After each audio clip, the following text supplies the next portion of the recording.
I'm designing for humans. We use technology to create designs, Together with but use the heritage. material of of the past. I feel it's like an obligation to show the context of my country and in the way I would like people to perceive it. We live in a country that is only 50 years of development plus. A lot of people say the most sustainable thing is not to build at all. Exactly. It's a fairly young country. I think we're betting on the future. Every designer, architect has a superpower.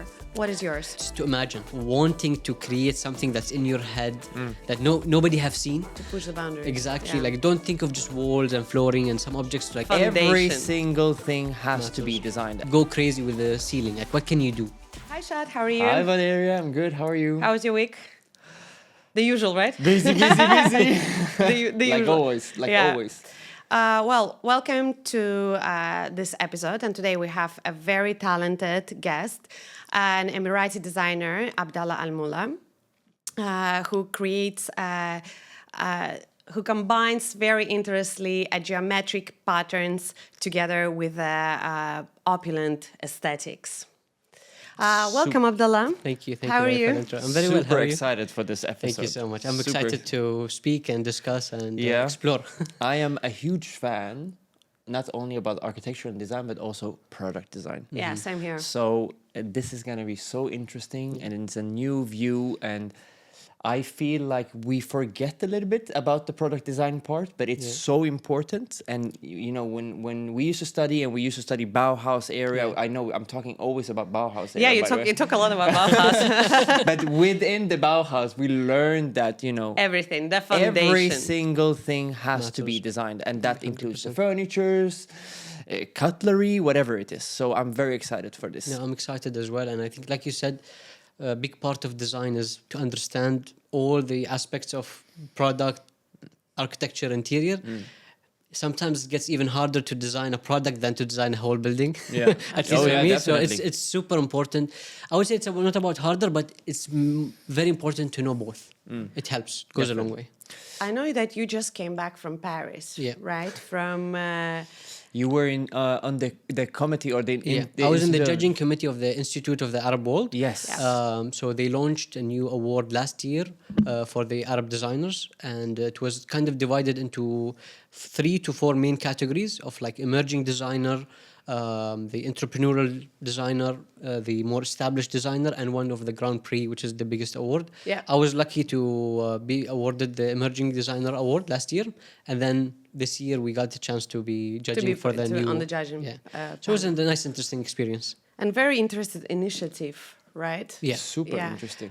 I think it's interesting because for it being in the, always say, the West world, being awarded as an Arab person, it was nice to be appreciated, let's say, in that sense, but also to see the perspective of others and how they start to select designers. So it was interesting. About this part of the world. You must be very proud of I am, the achievement. obviously. You know, it's a big step for the region. Obviously, you know, everyone knows about with the Western design. Everyone knows about Western, you know, architects. But I'm so, you know, happy also that the Middle Eastern part shines through, because we have so many talents here. Well, applause. Thank you so much. Yeah. Yeah, I think it was really nice and important, and I think it gives a nice community feel, at least even to the people that are, I guess, are Arab, but maybe based in other Western countries, to have that such platform, such award that appreciates them from different around the world. Exactly. Countries, yes.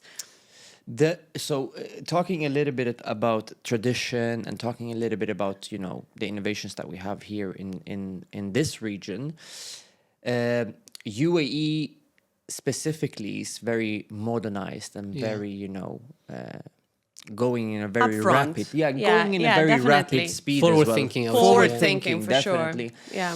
But there is also so much tradition and so much roots that is laying embedded in the Middle Eastern and in the UAE traditions.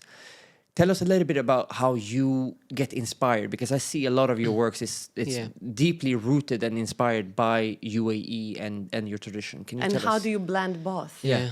Well, I think Worlds. one main element that I always stand by is that these materials, these craft all came from context and necessity.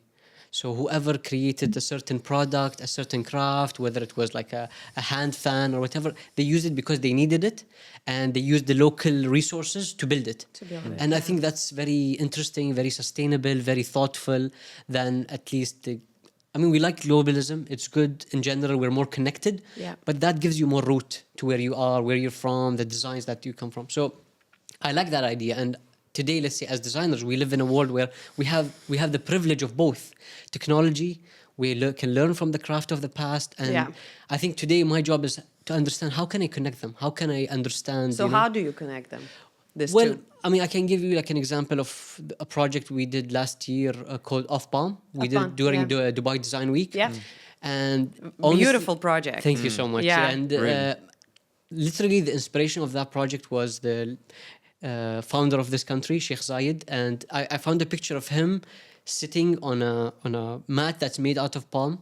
He was he was sitting, but he was leaning on a palm tree. He was under the shade of a palm tree, and he was eating dates that's in a palm frond weaved basket. Yeah. I was Basically, like, yeah. it's so interesting that all of his surroundings are made out of this palm tree. Palm tree, yeah. So I started thinking, like, how can I create a pavilion that's all made out of a palm? Whether it was the structure, the flooring, Wow. the ceiling, everything. Yeah, that was amazing Amazing. project. So, and one thing that we used is within the ceiling, we basically used the food mat that Yes. Yeah. palm weaved, but we used parametric design, computation like design to create the pattern in the ceiling. So I guess that's where we kind of blend. We use technology to create designs, Together with but use the heritage. material of Yeah. of the past. Wow. So it was a really interesting experience. I think a lot of people liked it, and I really enjoyed the process in general. It was more of an educational process for me, Yeah. more than the actual design as well. I think that's why it had such success, actually, Yeah. because it was a great combination of technology Yeah. and heritage of UAE. Yeah, that was. And I the- think a lot of people, like from the reactions that we got during the event, is like, I'm very familiar with this material, but I just never thought of putting it in this way. Yeah. And that was part of the beauty, is that a lot of people felt familiar with such product that we can almost do it. Like, why can't I go back home and buy some of these materials and do it myself? Yeah. And to me, that was like the most successful element of the project, Exactly. because you want to make design accessible. or And you if- can upcycle. Exactly. Yeah, You know, can if you upcycle have the way- materials yes. that you laying around, and Yeah. then you just come up with something. So I'm very happy with the outcome in general of that project. Yeah, that was a beautiful. but, Fantastic. can you tell us a little bit generally of implementation of technology in your projects? That's very interesting, because it's also when you look at the Audi Yeah. pavilion as well, it is very interesting structurally, yeah, and the fabrication. Can you get it a little bit into the fabrication of your projects? I mean, see, like whenever you're designing something, you can design it on a computer and you get so happy and excited. But I think a big part of it is translating it into reality. Yeah. And I'm thankful that to have such a fabrication partner, I would call them, who are aligned with your visions of design and are willing to experiment, are willing to put their efforts to understand what your vision for this project is and translate it to reality. So I think in that sense, we worked hand in hand. So we come up with the design, we Yeah. come up with some details, and then sit with them to understand what's achievable, what's not, and maybe this is the main effect that we want. How can we get it? Whether it was lighting, material, curvature, geometry, like you mentioned in the first part of the podcast. So it depends on the project, but I think it's the fabrication partners working together and getting things. Do you happen. fabricate everything here in UAE? I would say 90% of the. 90%. And I think I like that because it talks about not having to procure something from outside, but Yeah. try to use as Yeah. much as possible, your community. We have an amazing community here of fabricators. So if we can push for them to work with us, Within, it'd be yeah, a big, this community. nice ecosystem. Yeah. So Abdallah, born in Sharjah, raised in Dubai, studied in San Diego. Yeah. Is that correct? That's correct. What an amazing, Yeah, that's amazing what a- journey. yeah, you know? journey. Okay, Sharjah and Dubai is not very far from each other, Very but close, anyway, but it's San very Diego is far. San Diego is far, very right? Would you say that your tradition and where you come from is the main root of your inspiration when you're designing something, or do you find inspiration from US, for example, because you were in San Diego? Or what would you say is your source of inspiration, and how do you start a project Yeah. by sourcing? It depends on projects, but mainly in my practice, I think I feel it's like an obligation to show the context of my country and in the way I would like people to perceive it. So that becomes like a goal for me. Right. And my language and the product that I make is design, whether it was a building, interior, or product design, or even installations. So I think it's a way of expression. I call it a way of expression. So using identity, exactly. So I think it's not about just using like contextual materials, but it's how you want to show these contextual materials in today's world. So it's very important that not to just use, I would say, contextual materials, but also how do you modernize them for today's world? You don't want them to just look old, like how they were in the past, but how can you learn from the past, learn from the past materials, learn from the colors of the context, but provide a modern feel to it that could fit in the, let's say, year 2024 and maybe the years coming forth. That's one. But I guess this is something that I felt as well, even when I was studying abroad. Like, I wouldn't say I got influenced by studying abroad. Yeah. It made me more rooted that I wanna stick to my identity somehow. Even more to my exactly. identity. Like, Yeah. I want That's to pretty embrace amazing. it.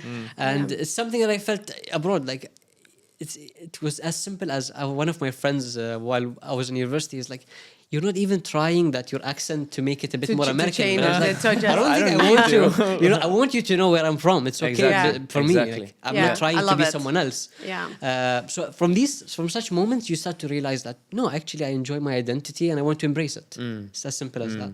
That's amazing. Well, that's one of the reasons we started this podcast in the first place as well. 100%. Right? Geometry, right? In most of your projects, we can see that geometry plays such an important role. And we know that geometry attracts people, right? Yeah. Throughout all the cultures. Geometry, Yeah. proportions. Proportions, geometry. Is that something, again, coming from Islamic architecture? Is that something, because you're using it constantly in in your projects again? Can you just I think tell us a little bit about it? I think it most probably comes from my architecture background. Yeah. Understanding proportions and geometry and all. But I think true. There is something that I like about geometry, about the repetition of patterns and geometry. But a lot of my thesis project was based on a mosque design.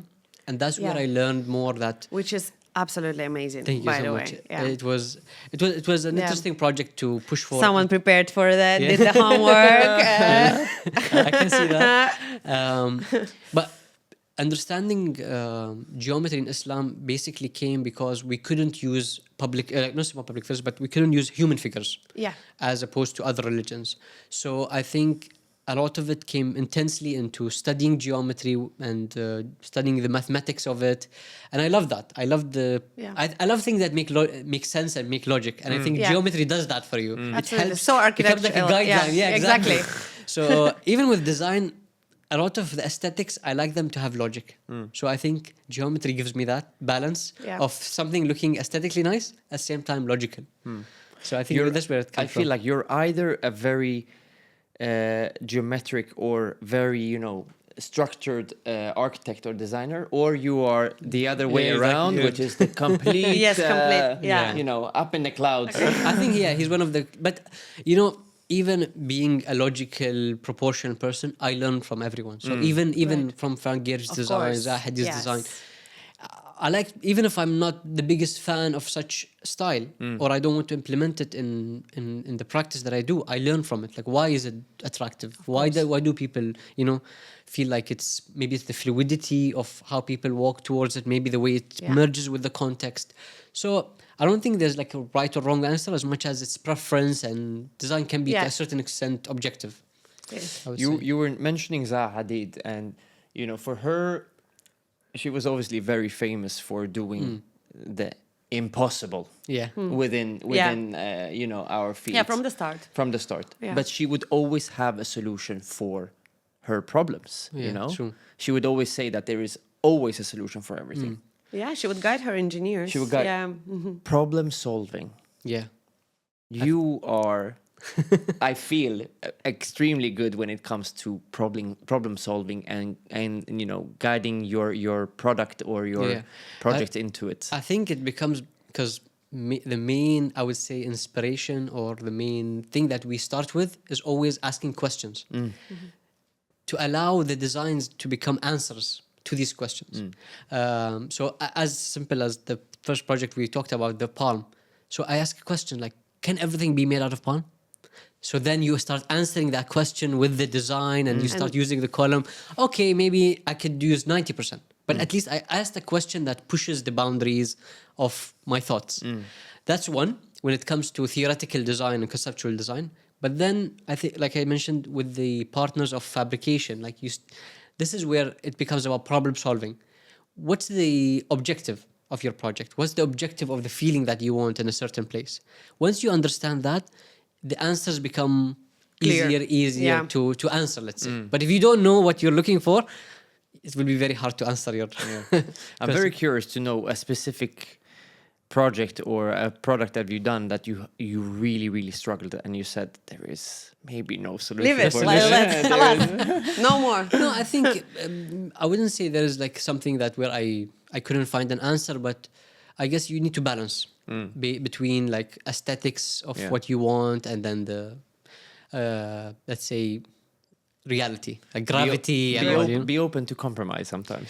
Yeah, you have to. Like, I've had projects where I wanted like a flying fabric within the project or whatever, Yeah. but it didn't work out well because, you know, Yeah. gravity Yeah. and stuff, and you have to Well, work with... there's gravity. Yeah. Yeah. So I guess at least you try, you push at the beginning, because if you don't do that, you will compromise too much. Yeah. So I would say in general, try, and if it doesn't work out, balance it to get the right feeling in your space and have that intimacy of design and all of that. Yeah. Well, you do a lot of pop-ups, Yeah. right? Which is surprising, but they all turn into kind of art objects. Yeah. But also you do F&B and you do a lot of commercial projects. So what would be the best thing what is it that you love to do the Yeah, most? to do- Is it product design? Well- Is it like a... I think that's an internal question that I ask myself all the time. You- But I learned to enjoy each The process. challenge. Yes. And sometimes why I love doing pop-up, I would say the most, is because I can experiment the most. So I can push my thinking, I can push the feeling inside the space, I can experiment with material. Yeah. It doesn't have to have the typical, let's say, functionality of a certain, like F&B, you need to put an exit sign and I hate the look of it. Right, yeah. I mean, it's like there are restrictions. me. Or Exactly. these ugly exit Exactly. lights or the green fire lights. alarm Yeah. and- Well, yeah, the red one. Exactly, but On the... at least I think, okay, if I will think of interior spaces as pop-ups, as art installations, how can I do it? How can I think of it? And I think that allows you to expand your horizon of the way you're thinking. Yeah, to push the boundaries. Exactly. Yeah. Like, don't think of just walls and flooring and some objects, like go crazy with the ceiling. Like, what can you do? One of the projects we used it fully, like using fabric ceiling, to mimic kind of the tent feel when you're inside the space. In the beginning, I was like, what if, you know? Yeah. And then it turned out like we can do it. We had to like problem solve some like I would say issues that arised, but thankfully you had a publication partner that can help, understands what you want, and then we can work together to solve things. My thought directly went to regulations. Yeah, Approvals, regulations. DMC. yeah, but that's the thing. Like, if you understand the purpose of these Yeah. regulations, what Yeah. are they looking for? Yeah. They're looking for the safety of people. Yeah. Right. If you can provide that Yeah. in the, let's say, the legal way, Yeah. and you can still achieve, let's say, the feeling that you want inside the 100%. space, then True. you balance Yeah. it. Don't True. be like disencouraged by these regulations. They're put to, you know, make sure you're Yeah, safe. 100%. So just learn how to Essentially work true. with them. Yeah. I would say like something that was interesting that happened during the judging panel of the award, the emerging designer that won, I think she did like an interesting product where she made these tiles where she integrated the drainage pipes and the water supply pipes within the tiles. So I thought it was super cool project that basically had a lot of potential. Yeah. But she wasn't discouraged by the pipes that usually come, like, let's say, within the bathroom or water drainage system. But she integrated in the design to look super cool and nice. And I think this is what designers need to, do more, where Yeah. you have Yeah, different. think outside the box. Exactly, right? like you have structure, Work you have around what mechanical, you- yeah. work around it, but make it to your benefit. Let's Yeah. say. So I think she did a smart product, and I hope like a lot of people get encouraged by it as well. Talking about pushing boundaries Yeah. and the new designers, when we talk about emerging young designers, what do you think the challenges they need to adapt to get to a global scale from UAE, from the new emerging talents from UAE and globally? Yeah, I mean, I would say it's not. It's a difficult question. Yeah, it's difficult, but there are challenges, honestly. And you need to be really liking your industry, really liking design to make sure that I would say you have the longevity of continuing. But I would say stay disciplined is one important thing. Yeah, that's a very important skill in Yeah, our don't be profession. discouraged by rejections. Like if you don't get a project or something doesn't come out the way you want, keep trying, because I would say it's a long process of learning design and understanding and practicing and creating. I think creating is a good word. Yeah. Because a lot of designers get, I would say, trapped within the PC world of 3D modeling their designs or just sketching it. But creating it in reality, fabricating it, understanding these The things, materiality the and materiality and all everything. these things, that I think helped me into understanding what's possible, what's not possible, and realizing the projects. I would say that's one. Stay disciplined and really like what you believe in, Yeah. and keep reflecting on what you do and see what you liked and didn't like and take it forward with you. And yeah, learn the lesson and Yeah. move forward. I agree. I think that was important because, like, you asked me first, like, what do you like? Do you like FMB or you like pop-up station? And I think in the beginning I was so for pop-ups only. But I thought, okay, can I take a step back, understand FMB? Maybe I'm doing it in Because a I'll tell you what's my favorite. F&B and hospitality are my absolutely favorite projects. I really Yeah. enjoy doing that. Yeah. Because it's literally connected to people. And everything Exactly. that has to do with people really fascinates Yeah. me. Their experience. It's not even so much materiality, but their experience when they come into 100%. space. Yeah. That's, What's your favorite? yeah. That's the thing. Like, I learned not to have a favorite, but I learned mainly to enjoy any design project, regardless. And I think she mentioned the exact thing that I always target is that I'm designing for people. Yeah. I'm designing for humans. So, just I think looking at the first FMP project that we finished, and you see people coming in and being like, Is that liking- the cafe? Tell us a little bit more about this project. I think the first one was a project in Al Ain. In Al Ain, And yeah. then the second one we did in Dubai, and then there are a few more that we did around Dubai and the region in general. Yeah. But I think, like the first one that we did in Al Ain, just I think seeing people's reactions coming in, taking pictures, reposting, and Yes, I didn't think about it honestly before finishing. It's such a wonderful space. I mean, thank you for design, but I think seeing people interact with Yeah. it gives you more joy. Right. Of like they get inspired, or they would. I mean, even The ceiling, the lighting, everything. exactly, The and even space looks people very asking you cozy. questions like, "How did you Yeah. think about it?" I think it gives you a certain joy that makes you happy, and you would want to continue and serve people through design. I would say. Right. I think one thing I mentioned a few times, but is that a lot of people say the most sustainable thing is not to build at all. Exactly. So if you know that you have to build something, and you have to, let's say, create projects in general, be thoughtful of what designs that you make. It will affect humans, daily life. Exactly. So knowing that in the back of your mind, you will enjoy more taking and forward you will the find designs. a solution. Exactly. This is always leads to a solution. It's even a fork, like the design of a fork and how you eat with it. The Going weight back to Bauhaus. Going back to Bauhaus, yeah. can affect. Yeah. Love Macintosh. Yes. Okay, that's not an advertiser. No. I'm talking about the architect. I'm not talking about the brand. Okay. She's hungry. That's staying, by the way. Yeah. Well, yeah, we can just put it as a line. Amazing. Education. You know, I'm always so mesmerized. So I used to study in Rome. Obviously, Rome. They say, you know, Rome was never built over a night. You know, Rome has been there for so long. And when I decided to start studying, I was like, okay, if I'm gonna study design and architecture, what's the capital of it? And that's where I have to go. You know, that was my mentality. That was my way of thinking. So I felt Rome was the place to be. You know, It has a lot of history. Yeah. it has a lot of history, and for good and for bad, I would say. You know, I love Rome. Every part of the world has both. Yeah, I love Rome, but you know, I get always so inspired by UAE. We live in a country that we call home that is only 50 years of development plus, and we are so beyond. Yeah, we're ahead. So beyond ahead. Yeah.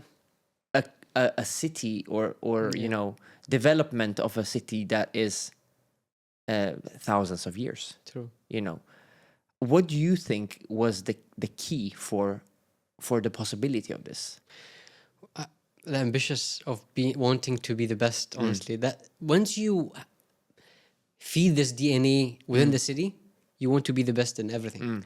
And I think for Sheikh Mohammed to implement this mentality in the people, not just in the people of the UAE, but like you said, everyone who calls this place home, they believe now that if they're in Dubai, they can be the best in whatever they want to do. Today, if I'm a designer, I can feel confident that I can produce, I can be not about the best designer, but I can be the best product. And exactly. given the opportunities 100%. to explore and to fulfill that. Because if you look at the landscape here, the infrastructure, the buildings, this is someone else's vision. This is someone's dream. Yeah. It's been someone's dream as well to build something. And here, this opportunity is given. Whether it's architecture design, product design, it's very open to new ideas. For sure. Yeah. I think you have to learn from other cities as well. Like you have to learn from Rome or other 100%. ancient cities, and I think that inspires you because one day they were, let's say, the most advanced cities in the world. Now talking now taking another step.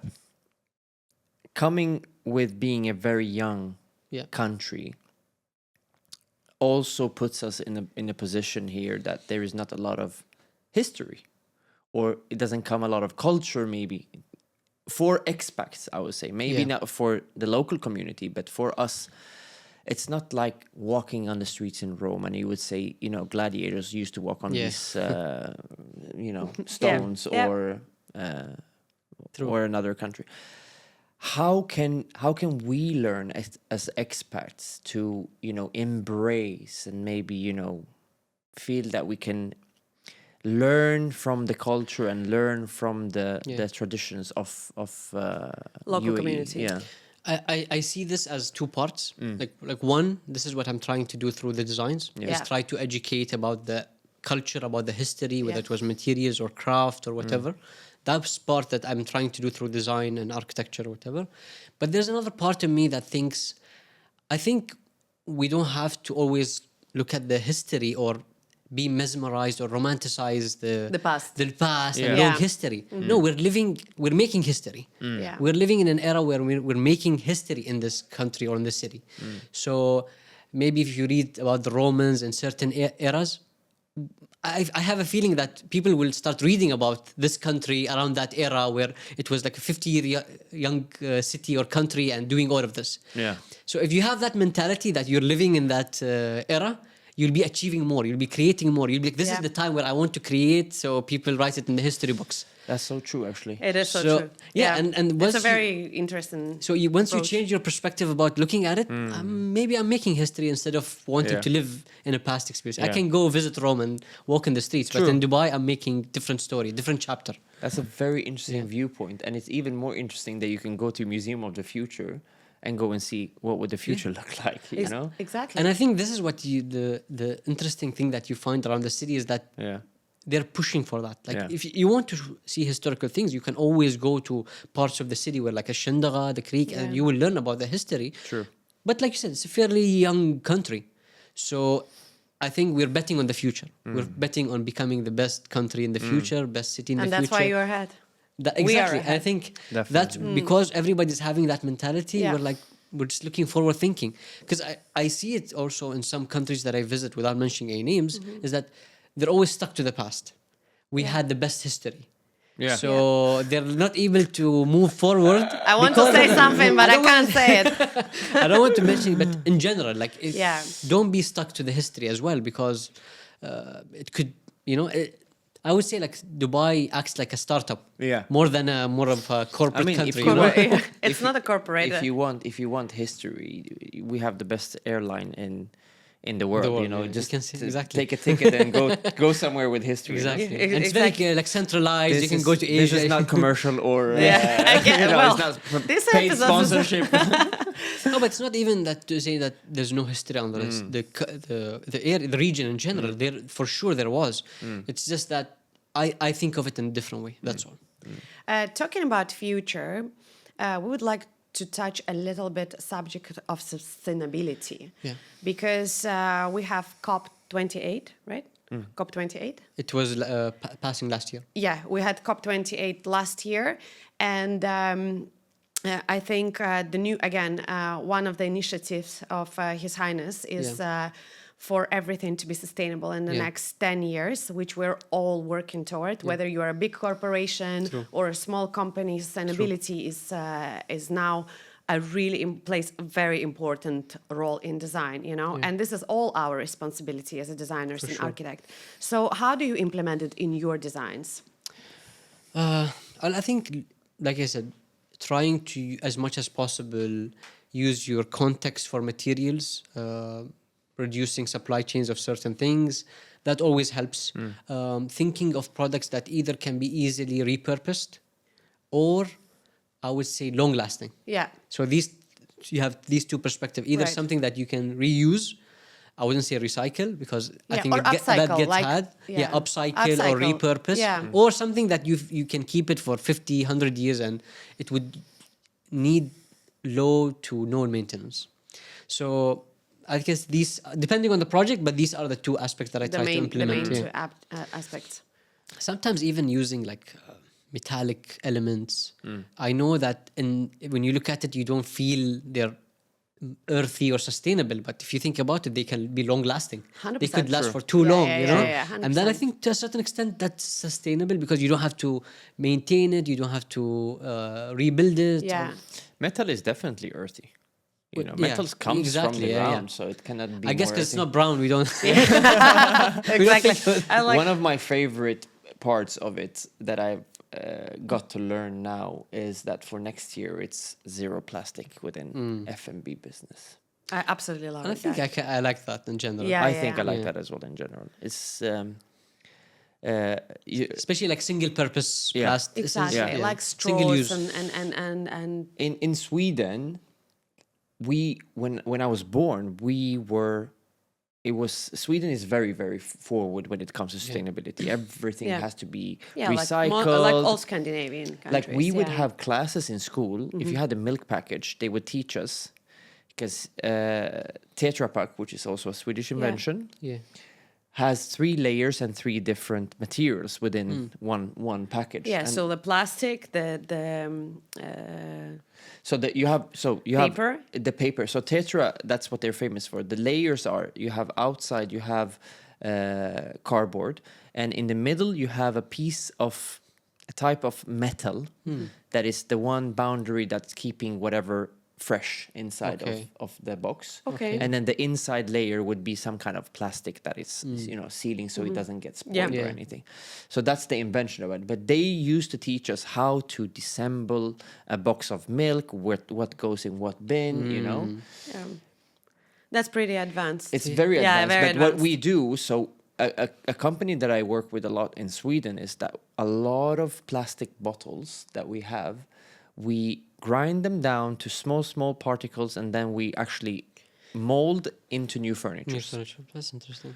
Um, But I think like you mentioned something interesting, because I see also sustainability coming to two different things, which is education Yeah. from a very young age. Bravo. That helps you, grow with that mentality. Yeah. But the other thing, which I think this is the most effective way of being sustainable, is for countries to implement rules and regulations that Yes. speed up that Yes. process. Yes. Yeah. Because as much as we want, behaviors don't tend to change fast. Yeah. Yeah. But once it's a rule and that's implemented, especially in a country where everybody Is tend to different. like to Yeah. follow the rules, Yeah. I think Yeah. it can happen very fast. I agree. I You know? completely And I agree think with you. like the recent pandemic showed us how we can, follow regulations Very very fast. Quickly adapt, Yes. overnight adapt into something. adapting to it. So I think even Yeah. the same thing, like if Yeah. we wake up tomorrow and we don't have to use plastic, we'll find a way not to use plastic and Definitely. use Yeah, other materials. definitely. Yeah. So referring back to also like previous materials in the past, like they didn't have plastic. They had different materials around them. Correct. So they had to use them. So same thing, like if you cannot use plastic, you'll find other ways to, Yeah, find definitely. a solution for something. This is human nature. The power of collaborative design. We know that you collaborate with a lot of brands, a lot of high-end luxury brands like Gafla and Hermes. How is it to work with such a world-famous brands? And do you usually, again, apply your aesthetics, Yeah. identity into this project, and you try to promote that? Yeah. Well, I think a lot of the brands would select our studio or me to design is because they are familiar with the aesthetics, so they want that to carry Yeah. over as well. But I think also, honestly, like I've worked not just with brands, but even like maybe some corporations, even with individuals. I would say it all comes down to the people behind that you're working with. Yeah. So it could be a big creatives. brand, it could It be all a come down to- single individual. But if you have that chemistry, honestly, with the client, with whoever you're working with, the team you're collaborating with, it works well, regardless of the scale of that client. So I think some of them would encourage your creativity, would embrace it, and would want to put it forward. And some, I would say, that are more, let's say, have too many guidelines. Yeah, there's a little bit strict in there. Yeah. Do you say no to those projects? I learned to say no. I would say why, because at the beginning you don't know. Yeah. You're working, you're experimenting, but down the line you start to understand what you like, what you enjoy, and what you feel aligns with your values more. So I would say that like today we learn mostly like what aligns with what we want as a Yeah. studio, As you grow, exactly. it comes. So we have better selection, let's say. And I think this comes down to also like I really like to talk to the clients in terms of like understanding them, having conversation. Like even if they want to just open a new coffee shop, like okay, what's your purpose? Is it just for the Right. sake of opening a new coffee shop, or Yeah. you have a real concept that you want to implement to gather people in the space? So that's, I think, becoming very important to collaborate. Amazing. How do you guide or how do you get the brief from your client? Do you usually, because I read somewhere whilst preparing for this interview that you usually don't go for Pinterest or anything like that. So you gather information about your clients, Yeah. what they like, what is it, the fabric, the book, the music. Or, Well, I think that depends, because sometimes when you work with companies, they have a brand guideline. They have the brand has a personality. Right. But when you work with individuals, that's not usually the case. Especially if I don't know you guys, I don't know the person I'm working with. So I asked them for a few pictures that I learned from someone who's a designer as well. He I guess taught me that exercise, and I started implementing it, especially when I do residential projects, is to ask for like objects or fashion pictures or food pictures. But mainly I would ask for pictures that they have taken with their phones. Yeah. And the idea is that you took the time to open up your phone, open up the camera, and take a picture of something you liked. And that should mean something. Once you pile up these pictures, put them in a mood board, and you start analyzing them, you can start understanding personalities. Yes, you know? definitely, yeah. Like Or you just go on the Instagram, you just scroll.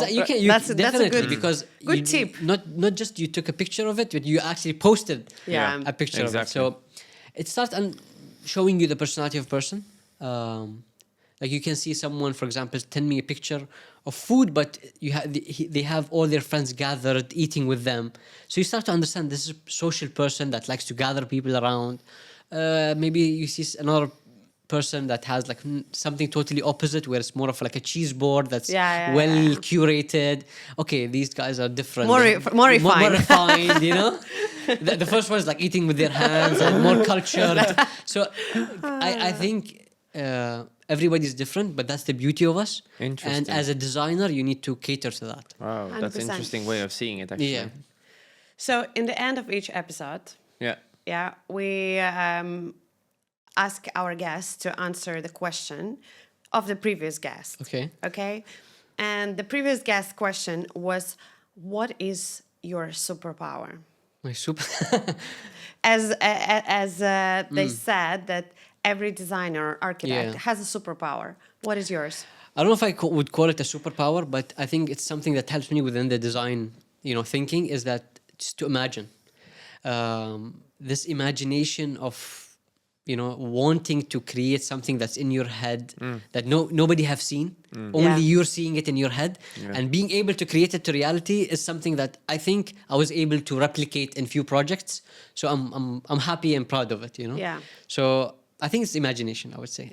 It's that expanded imagination, let's say. That's a great superpower. It's the best It helps. superpower in the world because this is Yeah. where it all starts. Yeah. I would say. I would your say brain. sometimes it can get tiring. Yeah. But definitely it's something that helps you, want to. Why does it get tiring? Because if you cannot get what's in your head to reality, Yeah. and you see it as in a certain way, you envision it as a certain way, but not being able to get it to reality will, I would say, disencourage you to a certain extent. But if you're able to, it's the best feeling ever. Yeah, that's going to take you to.